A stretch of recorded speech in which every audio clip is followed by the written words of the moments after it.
tardes, amigos y amigas de RPP. Soy Valeria Fuertes y les doy la bienvenida a esta edición extraordinaria, una cobertura extraordinaria desde la Ciudad Blanca en Arequipa. Aquí se realiza tras 12 años CADE Ejecutivos 2024, el foro empresarial más importante de nuestro país. No solamente las mujeres, los varones detrás de las compañías cruciales, por supuesto, en el terreno nacional, los gremios empresariales también se han dado cita, autoridades municipalidades y también gobiernos regionales, quienes han separado, por supuesto, su agenda para poder escuchar algunas propuestas y conclusiones para impulsar el desarrollo de nuestro país. Vamos a conversar con Roberto de la Torre, presidente de la Cámara de Comercio de Lima. ¿Cómo está, señor de la Torre? Bienvenido. Buenas tardes, Valeria. Muchas gracias por la invitación. A ver, en principio, lo que espera usted de esta edición, de esta jornada de CADE Ejecutivos, arranca hoy hasta el 28 de esta semana, pero hay puntos muy interesantes. El lema me llama mucho la atención, el lema que rige CADE es de la degradación a la reconstrucción. Usted, como presidente de la Cámara de Comercio de Lima, ¿cuál es la primera reflexión que tiene sobre ese tema? Así es, no, el lema es muy significativo porque hemos venido teniendo durante muchos años todo un desgaste, esta degradación, y tenemos que ir hacia una reconstrucción. Y el sector empresarial tiene que impulsar los grandes cambios para todos los problemas estructurales que tiene el país. Entonces, el CADE es un espacio que va a permitir al sector empresarial justamente discutir, analizar estos temas para poder plantear propuestas en los grandes temas nacionales, ¿no? Ajá. Usted mencionaba algo muy interesante, ¿no? El desgaste es un desgaste que usted ha identificado que es solamente político, es un desgaste social, es un desgaste económico, teniendo en cuenta que el año pasado cerramos en una recesión. En realidad es un poco de todo, ¿no? Es un desgaste generalizado, no tanto económico, político. En realidad hay un desgaste de las instituciones, ¿no? La ciudadanía no confía en sus instituciones. Tenemos una crisis institucional también. Entonces tenemos que trabajar en resolver los grandes problemas que tiene el país, y justamente acá en la CADE se van a ver temas muy importantes como educación, salud, tema político,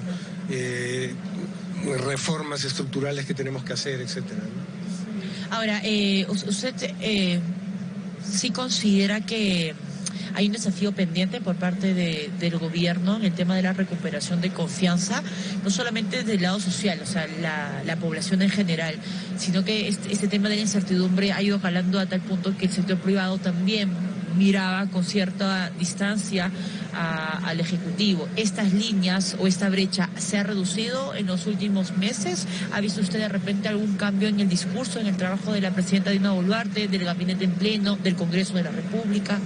A ver, definitivamente la incertidumbre política ha afectado a nuestro país, ha afectado el tema de inversiones.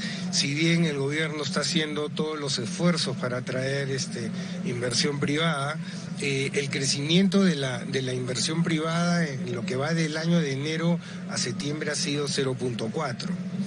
Lo que ha crecido más es la inversión pública, que ha crecido 21%, que eso ha permitido un mayor crecimiento y poder terminar en 3% de PBI que se quiere. Pero en realidad sí se está haciendo esfuerzos, o sea, hay que reconocer, en el discurso al menos están promoviendo la inversión privada. Pero si vemos números, bueno, ha mejorado, pero el crecimiento de la inversión privada es 0.4. Entonces, lo que tenemos que hacer para el próximo año, hacia el futuro, es generar más inversión privada, que es lo único que va a generar empleo, disminuir pobreza y bienestar para la población. Y bueno, no sé si de repente las autoridades dirán, pero estamos bien, estamos en cifras en azul, hemos registrado un crecimiento de enero a septiembre, de acuerdo a cifras del INEGI, de 2.8, no falta nada para cerrar en 3%, 3.1%, que es la expectativa del Ministerio de Economía. Lo dijo Daniel Maurate, el ministro de Trabajo, hace algunas semanas con nosotros aquí también en el espacio de Economía. ¿Siente que usted es un optimismo, digamos, justificable esto del crecimiento económico, o es que de repente nos estamos cegando un poco con las cifras? O sea, a ver, definitivamente hay una recuperación económica si la comparamos con el 2023, donde caímos, ¿no? Caímos 0.6, ¿no? Este año se está recuperando. debemos terminar en el 3.1 que dicen los especialistas, lo cual está en el camino correcto, pero ya sabemos que un crecimiento de 3% es insuficiente para disminuir pobreza. O sea, tenemos que superar el 4%, tenemos que llegar a niveles de 5 o 6% como había antes. El crecimiento potencial también se ha reducido, es 2.5, 2.6. Entonces, se tiene que trabajar para atraer inversiones. Por el crecimiento que mencionas, en las cifras de este último trimestre se ha ido básicamente a exportaciones por un lado y a inversión pública. La inversión pública ha crecido 21%. Pero no te mueve la brújula, pero, digamos, ¿no? Ha ayudado, o sea, en la Cámara de Comercio hemos estimado que si no hubiera crecido la inversión pública en 21%, el crecimiento no hubiese llegado a ser 3, sino bajaba un punto. Okay. Entonces, el tema es, está ayudando este año, pero eso no es sostenible, porque la inversión pública también está afectando el déficit fiscal. Entonces, se tiene que ver motores de crecimiento para el 2025, que pueden ser las exportaciones y atraer inversión. O sea, no hay magia, tenemos que atraer inversión extranjera, ¿no? Ahora, y nacional, obviamente. Señor de la Torre, ¿por qué es importante hablar del déficit fiscal? Tenemos que explicarle a nuestra audiencia por qué siempre ese tema es harto, digamos, tocado, es analizado por varios especialistas, pero además también advertido por el Consejo Fiscal en sus distintos comunicados. Sabemos que no lo hace de manera constante por la naturaleza que tiene el Consejo Fiscal, pero que sí se ha hablado del déficit fiscal y de la importancia de mantenerlo, digamos, de alguna manera controlada. Porque siempre nuestra bandera, nuestra gran fortaleza siempre ha sido los indicadores macroeconómicos. Si bien estamos bien en inflación, estamos bien en deuda sobre PBI, 33%, estamos bien en reservas, 80.000 millones, en el déficit fiscal no estamos cumpliendo durante 2 años consecutivos, y si bien ahorita no es grave, pero sí es una mala imagen para el país si durante 2 años consecutivos no cumplimos la meta fiscal. Entonces, sí, lo venimos diciendo, se tiene que ver que el próximo año sí se cumpla y volver a esa disciplina, porque eso es lo que da una buena imagen país, porque si seguimos en los siguientes años incumpliendo, va a llegar un momento en que sí no va a afectar en las calificaciones de riesgo, ¿no? Y eso es trabajo del Ministerio de Economía y Finanzas. Eso es 100% trabajo del Ministerio, porque es disciplina fiscal, Es ¿no? disciplina fiscal. Ahora, lo menciono porque la información que hemos brindado el día de hoy, la información que tenemos desde el Ministerio de Economía es que el titular del sector, el señor Ariza, no va a venir, no viene para cerrar, digamos, o realizar de las últimas presentaciones que hay en CADE 2024. La ausencia del ministro genera de repente algunos mensajes entre líneas que usted pueda tener. Bueno, no conozco las razones por las cuales nos han comentado que es un tema de presupuesto, que bueno, se tiene que ver en el Congreso.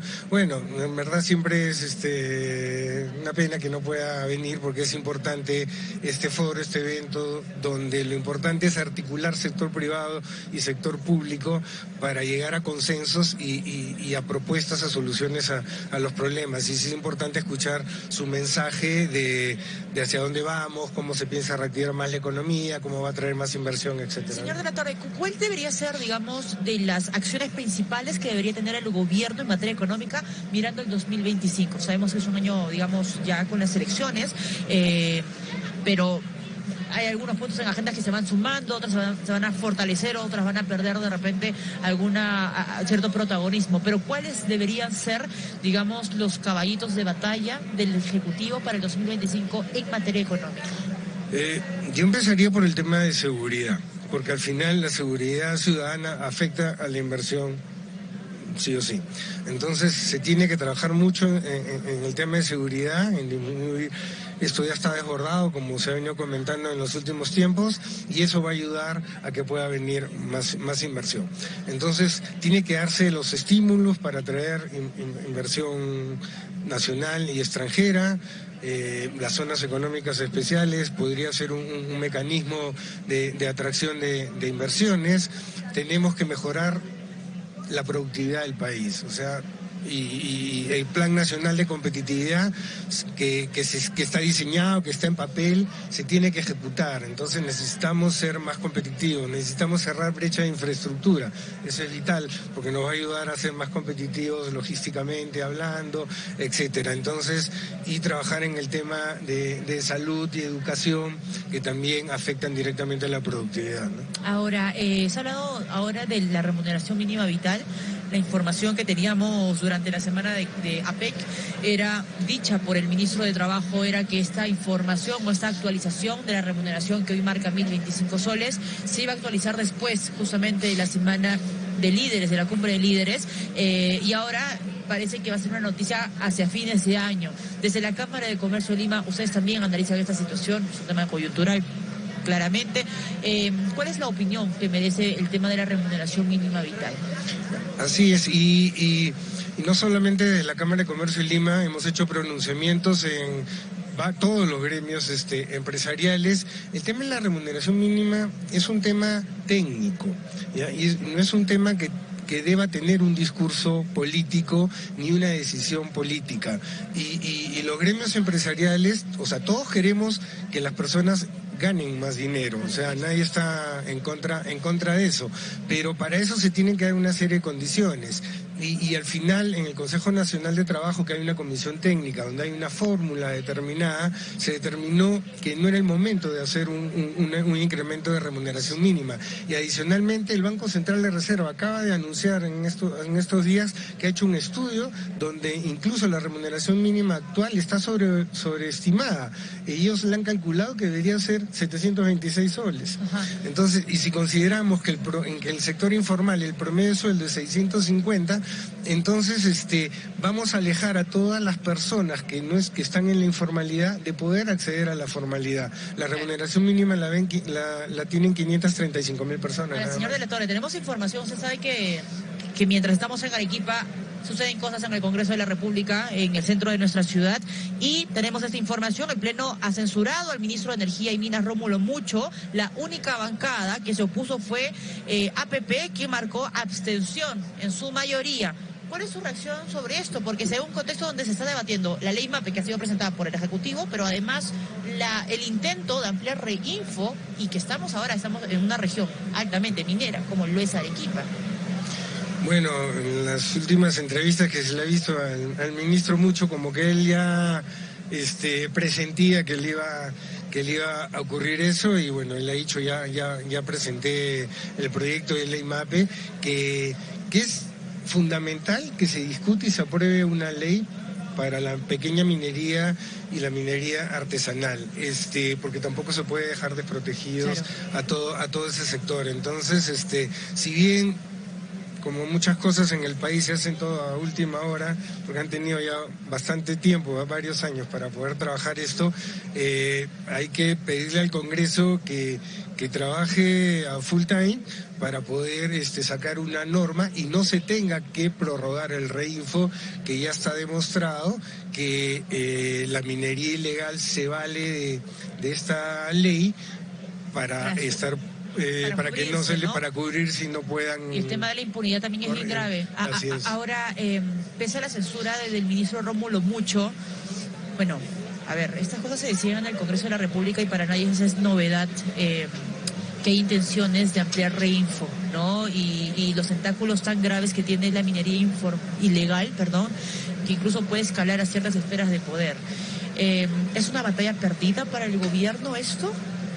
No debería ser, ¿no? Porque se ha visto que incluso la minería, los recursos que mueven la minería ilegal son mayores que el narcotráfico actualmente. Entonces, se tiene que trabajar tanto el Ejecutivo con el ministro que reemplace o el Premier, y trabajar con el Congreso, y el Congreso asumir esa responsabilidad de poder solucionar este problema y sacar una norma que el país necesita para que no se tenga que seguir prorrogando indefinidamente el Reinfo. Ahora, y con esto ya voy cerrando, señor de la Torre, ¿cuál debería ser la postura de la presidenta con esta censura a uno de sus miembros más importantes del gabinete, que es el ministro, hasta ahora ministro censurado, Rómulo Mucho?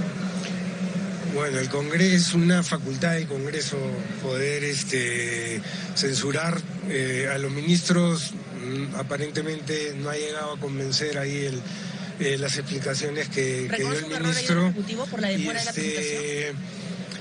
Yo creo que es un error no solamente este ejecutivo, porque desde el año, como decía el ministro mucho, eso se ha ido haciendo del año 22, entonces el año 22, el año 23 y durante todo este año no se ha hecho nada, entonces eso lo arrastran varios gobiernos y varios ministros, entonces no podemos responsabilizar al último ministro que al menos ya presentó una propuesta, ¿no? Señor de la Torre, yo le agradezco que nos haya acompañado esta tarde, lo hemos sacado de una conferencia, muchísimas gracias por acompañarnos. Roberto de la Torre, presidente de la Cámara de Comercio de Lima. Hacemos una pausa, señores, vamos a regresar con más reacciones con respecto a esta baja en el gabinete con la censura a Rómulo Mucho.